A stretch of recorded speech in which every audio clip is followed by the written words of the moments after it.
School of specialised excellence, ये Kejriwal government के dream school आप कह सकते हैं इनको। बहुत ही अच्छे स्कूल्स बनाए हैं और इसी बार से पहली बार इसमें एडमिशन लिया है। और इसमें 3 सेगमेंट्स जो बनाए हैं उनमें जो एक सेगमेंट है वो एमबीबीएस के स्टूडेंट्स के लिए है, और उसको आप कह सकते हैं कि यहाँ पे जो है बायो के सवाल आज के क्वेश्चन पेपर में ज़्यादा आए होंगे और दिख भी रहे हैं। तो वही हम सवाल लेकर आए हैं यहाँ पे, क्वेश्चन पेपर तो किसी को मिला नहीं है। तो ये सब के सब सवाल जो है वो मेमोरी बेस्ड हैं, जो आप जैसे बच्चों ने हमारे साथ शेयर किए हैं।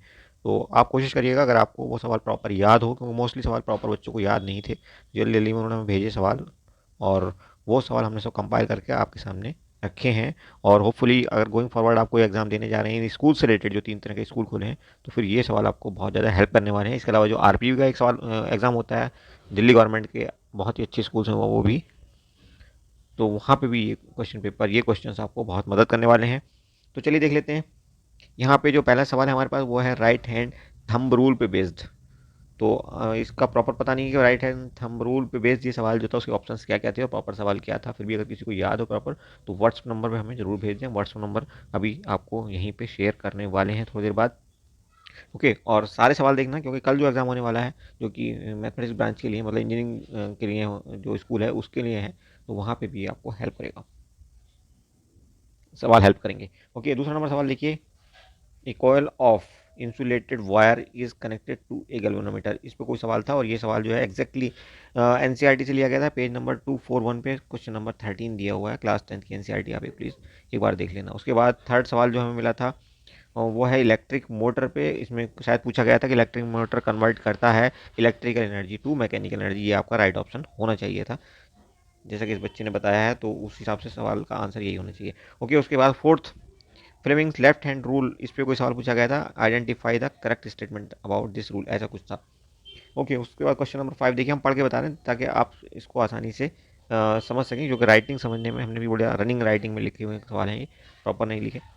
तो हम पढ़ करके बता रहे हैं, इसलिए आप प्रॉपर बने रहिए हमारे साथ। Relation between V and R, इस पर कोई मतलब ओम्स लॉ है उस पर कोई सवाल था, उसमें क्या पूछा था एक्जैक्टली ये तो नहीं पता, बट इतना तय कि ओम्स लॉ पे एक सवाल आया था।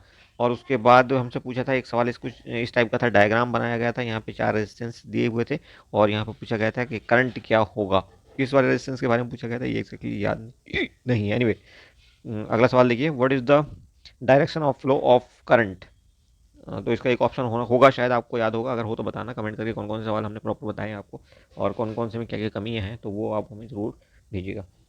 ठीक है, तो direction of flow of current अगर पूछा था तो उसका आंसर होना चाहिए था क्या, opposite direction of flow of current होती है opposite the direction of electrons, जिस तरफ इलेक्ट्रॉन बहते हैं उसके just opposite direction of current मानी जाती है। उसके बाद देखिए अगला सवाल था आपका मैग्नीफिकेशन का फॉर्मूला शायद पूछा गया था। ओके, और उसके बाद आप देखेंगे कुछ इस तरह का सवाल और दिया था जिसमें कुछ रेजिस्टेंस से 4 दिए थे और यहाँ पर पूछा गया था calculate the heat developed in 4 omega and 6 omega resistors, तो इन दो रेजिस्टर्स के बारे में सवाल था ये। और जी सवाल नंबर 9 देखिए, relation between R L and A, ये भी ओम्स लॉ पे कुछ बेस्ड सवाल था, एग्जैक्टली पता नहीं क्या था और क्या इसके ऑप्शंस थे, बट इससे मिलता जुलता कुछ था। उसके बाद नेक्स्ट सवाल देखिए, why we use alloy instead of metals in heating objects like iron and toasters. Iron and toasters में मतलब इस्त्री जो प्रेस होती है उसमें, और टोस्टर्स में हम निकल का इस्तेमाल क्यों करते हैं प्योर मेटल के बदले, इस पर कोई सवाल था। ऑप्शंस आपको पता होंगे, अगर पता हो तो ज़रूर बताना।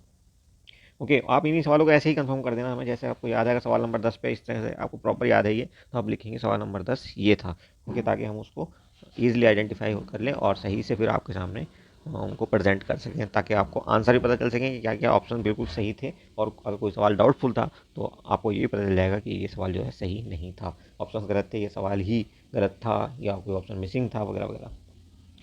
नेक्स्ट आप देखेंगे, find the noble gas among the following, कुछ गैसेस वहाँ शायद दी हुई थी ग्रुप 15 16 17 वगैरह की और 18 की, तो उनमें से बतानी थी कि कौन कौन सी गैसेज जो है वो ग्रुप 18 की हैं और नोबल गैस कहलाती हैं। ओके, उसके बाद अगला जो सवाल था वो सवाल था एटॉमिक रेडियस पे किसकी ज़्यादा है एटॉमिक रेडियस, ऐसे कुछ पूछा गया था। ए और बी, एक ही ग्रुप में कोई 2 एलिमेंट दिए हुए थे, तो किसकी ज़्यादा होनी चाहिए, बी की ज़्यादा होनी चाहिए, क्योंकि पीरियोडिक टेबल में जब आप ग्रुप में नीचे की तरफ जाते हो तो नीचे की तरफ जाकर जाने पर पीरियोडिक टेबल में एटॉमिक रेडियस बढ़ती है, क्योंकि एक नई सेल ऐड हो जाती है। उसके बाद 13 नंबर देंगे, basis of medium sorry modern periodic table, ऐसा कुछ पूछा गया था किस साइंटिस्ट ने ये बेस दिया था, क्या कौन था वो साइंटिस्ट जिसने मॉडर्न पीरियोडिक टेबल बनाई है, तो ये थे मोजले। उसके बाद 13 नंबर सवाल नहीं, नेक्स्ट नंबर सवाल 14 होना चाहिए था, सवाल नंबर शायद हमने गलत डाल दिया। ओके, फॉर पॉइंट और नियर नियर पॉइंट पे सवाल पूछा गया था। ओके, उसके बाद 14 नंबर सवाल, हालांकि ये 15 नंबर होना चाहिए, ध्यान रखना एक सवाल बीच में थोड़ा सा नंबर गलत डल गया। 14 नंबर कहता है कंपोनेंट्स ऑफ बाईफोकल लेंस, ऐसा कुछ सवाल पूछा गया था, कौन कौन से लेंसेज बाईफोकल लेंस में हम लगाते हैं। ओके, कॉम्बिनेशन किस किसका कॉम्बिनेशन है। 15 नंबर सवाल देखिए, मिरर या लेंस पूछा गया था यूज बाय डेंटिस्ट, कौन से मिरर या लेंस का इस्तेमाल करते हैं। इसमें कुछ ऑप्शंस आपको दिए होंगे, आई डोंट नो क्या क्या ऑप्शंस थे वहाँ पे, उनके अकॉर्डिंग आप आंसर कर सकते हैं। उसके बाद 16 नंबर सवाल आप देखेंगे, ये कहता है क्वेश्चन बेस्ड ऑन प्रिज्म, और ये सवाल एग्जैक्टली आपको कहाँ पे मिलेगा, यहाँ पे एंगल पूछा था कोई सा।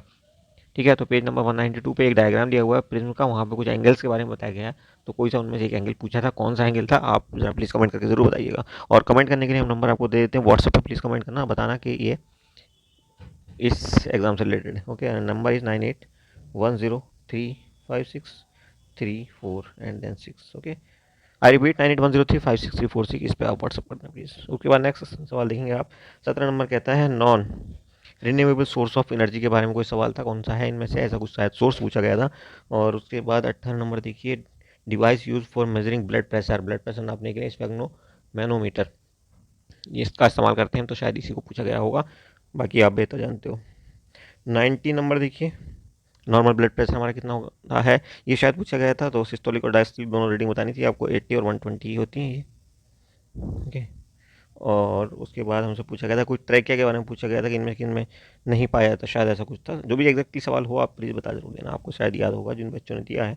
और 21 नंबर सवाल देखिए, क्या पूछा गया था, external fertilizers occurs in frog, ऐसा कुछ शायद फ्रॉग के साथ कुछ और ऑप्शन भी दिए, क्या प्रॉपर सवाल था नहीं पता, बट इस ढंग का कुछ सवाल था, एक्सटर्नल फर्टिलाइजेशन होता है कहाँ पे, ऐसा कुछ था।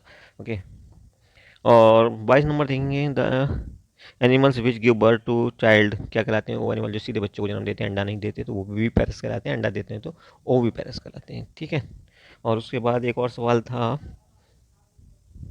मेन फंक्शन ऑफ किडनी पूछा गया था। ओके, तो ये ध्यान कर लेना। उसके बाद पूछा गया था आपसे बाइनरी फिशंस अकारिन किस एनिमल में होता है, बाइनरी फिशन, इस पे सवाल था। और एक सवाल था आपको वेजिटेटिव प्रोपोगेशन पे, उसके बाद फादर ऑफ जेनेटिक्स पूछे गए थे, तो मेंडल है, इसमें कोई दिक्कत नहीं, बहुत ही अच्छा सवाल है। उसका 27 नंबर देखिए, सेक्स डिटर्मिनेशन कौन करता है, कौन सा क्रोमोसोम उसके लिए रेस्पॉन्सिबल होता है, ये पूछा गया था। और उसके बाद 28 नंबर देखिए, कंजम्पशन ऑफ फ्यूल कहाँ पे सबसे ज़्यादा होता है, शायद कोई ऐसा सवाल था, ट्रांसपोर्ट सेक्टर, बिजनेस सेक्टर वगैरह वगैरह, कुछ ऐसे ऑप्शंस दिए थे। आई थिंक इसका ऑप्शन ट्रांसपोर्ट अगर था तो वो आंसर होना चाहिए था। उसके बाद name of the plant on which Mendel did his experiment, कौन से प्लांट में मेंडल ने अपने एक्सपेरिमेंट किए थे, तो पाइसम सेटाइवम, जिसे हम मटर कहते हैं, पी, वो प्लांट था वो। ओके, और इसके पीछे रीजन भी आपको पता है कौन कौन से होते हैं, उनमें सेल्फ पोलिनेशन बहुत आसान होता है, उनमें प्लांट की लाइफ बहुत छोटी होती है, तो F1 F2 को स्टडी करने में बड़ी आसानी होती है वगैरह वगैरह, और उसकी बहुत सारी वैराइटीज़ अवेलेबल हैं, ये भी एक रीज़न था। उसके बाद प्लेसेंटा पे एक सवाल था कि खाना बेबी को किस टिश्यू से मिलता है, तो शायद ऐसा कुछ सवाल था, उसका आंसर प्लेसेंटा होना चाहिए था। उसके बाद 31 देखिए, फीमेल फ्लोवर पार्ट कौन, फ्लोरल पार्ट कौन कौन से होते हैं, वो शायद पूछे गए थे। और उसके बाद पॉलिनेशन पे सवाल था कि किस टाइप का पॉलिनेशन है या कुछ इस तरह का।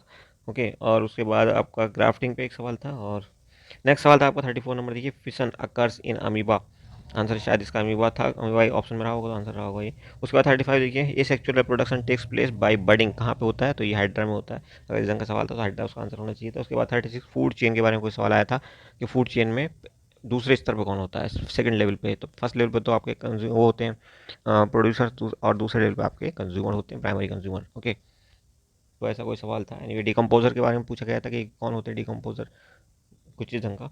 और बायोडिग्रेडेबल पॉल्यूटेंट कौन सा है इनमें से, ऐसा कुछ पूछा गया था। उसके बाद रीजन ऑफ ओजोन डिप्लीशन पूछा गया था, ऑप्शन जो भी दिए होंगे आपके सामने।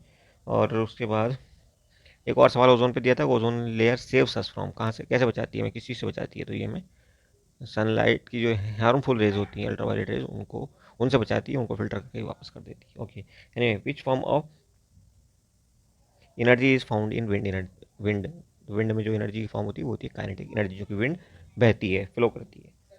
ओके, मोशन होता है। 42 नंबर देखिए, रेशियो ऑफ मोनोहाइब्रिड क्रॉस पूछा गया था। इसका अलावा अमलगम के ऊपर एक सवाल था कि अमलगम किसका एलॉय होता है, तो ये होता है मरकरी का एलॉय किसी और दूसरी मेटल के साथ, जिंक के साथ हो जाता है तो जिंक अमलगम कहते हैं इसको, सोडियम के साथ हो जाता है तो सोडियम अमलगम, या कोई और मेटल हो सकती है उसके साथ जिंक, ओ सॉरी, Hg, मरकरी अमलगम बनाता है या एलॉय बनाता है, उसी को हम अमलगम कहते हैं। उसके बाद गैल्वेनाइजेशन पे कोई सवाल आया था, आई डोंट नो एग्जैक्टली क्या सवाल था ये। उसके बाद देखिए सवाल था एक हमारा, what is the meaning of covalent bond, तो इस पे शायद ऑप्शन दिया था म्यूचुअल शेयरिंग ऑफ इलेक्ट्रॉन, ये इसका सही आंसर था। उसके बाद 46 नंबर देखिए, जनरल फार्मूला ऑफ एल्केन पूछा था, तो ये होता है CnH2n+2। ओके, उसके बाद number of H atom in propane, तो प्रोपेन आप जानते हो कार्बन होते हैं 3, ये हो गया कार्बन, ये हो गया कार्बन और ये हो गया कार्बन, इसकी वैलेंसी पूरी करो तो ये हो जाएगा देखो CH3, जस्ट मोमेंट, ये हो गया आपका CH3, ये आपका हो गया CH3, और ये वाला कार्बन की वैलेंसी पूरी करोगे तो CH2 लगा दो। टोटल हाइड्रोजन यहाँ पे होने वाले थे 3 + 3 + 2, 8 हाइड्रोजन होने चाहिए थे अगर हाइड्रोजन पूछे थे तो। ओके, उसके बाद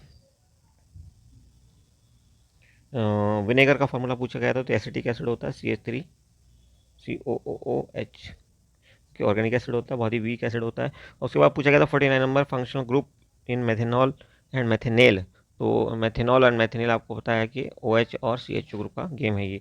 उसके बाद 50 नंबर देखिए, the element found in organic compound is a member of which group, organic compound में जो मेंबर पाया जाता है वो होता है कार्बन, और कार्बन किस ग्रुप का मेंबर है, कार्बन होता है 14 ग्रुप का मेंबर। ओके, कार्बन की बात हो रही है और कार्बन 14वें ग्रुप में होता है मॉडर्न पीरियडिक टेबल के हिसाब से।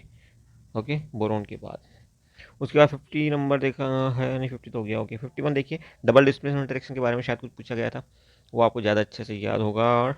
और शायद आइडेंटिफाई करने के लिए पूछा गया था कौन सी रिएक्शन में से डबल डिस्प्लेसमेंट है, या कोई रिएक्शन दी हुई थी उसमें पूछा गया था किस टाइप की रिएक्शन है, ऐसा कुछ था।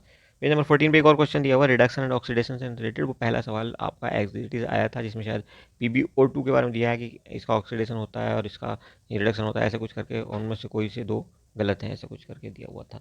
अब देख लेना प्रॉपर सवाल ये आपको पेज नंबर 14 पे मिल जाएगा, एसिड एंड बेस, नहीं रिडक्शन एंड ऑक्सीडेशन में। उसके बाद 53 नंबर एसिड एंड बेसिस पे एक और सवाल आया था जो कि क्वेश्चन नंबर 3 की फॉर्म में दिया हुआ है पेज नंबर 34 पे, ये भी सवाल सुना है कि एज इट इज आया था। उसके बाद आप देखेंगे 54 में दिया हुआ है gas use in bleaching, bleaching में कौन सी गैस यूज होती है, तो ब्लीचिंग में होती है आपकी क्लोरीन गैस। ओके, जब हम कैल्शियम हाइड्रोक्साइड की रिएक्शन कराते हैं क्लोरीन के साथ तब हमें ब्लीचिंग पाउडर मिलता है। और उसके बाद देखें एक और सवाल, source of O2 in photosynthesis क्या होता है, ये पूछा गया था शायद, तो यहाँ पर ये हो, अगर पूछा गया था सेम सवाल तो इसका आंसर होना चाहिए वाटर, H2O। उसके बाद हमसे पूछा गया था प्रोडक्ट ऑफ फोटोसिंथेसिस क्या होता है, तो इसमें ग्लूकोज बनता है, ठीक है, तो शायद ग्लूकोज इसका आंसर रहा होगा। और उसके बाद लास्ट सवाल जो हमें मिला है वो है ट्यूब कैरीज यूरिन, वो क्या कौन सी ट्यूब होती है यूरिन कैरी करती है, तो कौन कौन से ऑप्शन थे हमें नहीं पता, आपको अगर याद है ऑप्शन तो प्लीज़ ज़रूर कमेंट करें। Thank you for watching. एक बार फिर से आप नोट कर लीजिए, नंबर इज़ 9810356346। बेटर होगा आप अपना नाम लिख करके भेजें और सवाल बताएं। इसके अलावा भी और सवाल अगर आपके दिमाग में है, कुछ याद आ रहा है आपको, चाहे वो आपका रीजनिंग के हों चाहे वो आपका बायो फिजिक्स केमिस्ट्री कुछ भी हो। ओके, तो जो भी सवाल आपको आप प्रॉपरली याद है वो प्लीज़ ज़रूर भेजें। Thank you for watching, see you soon.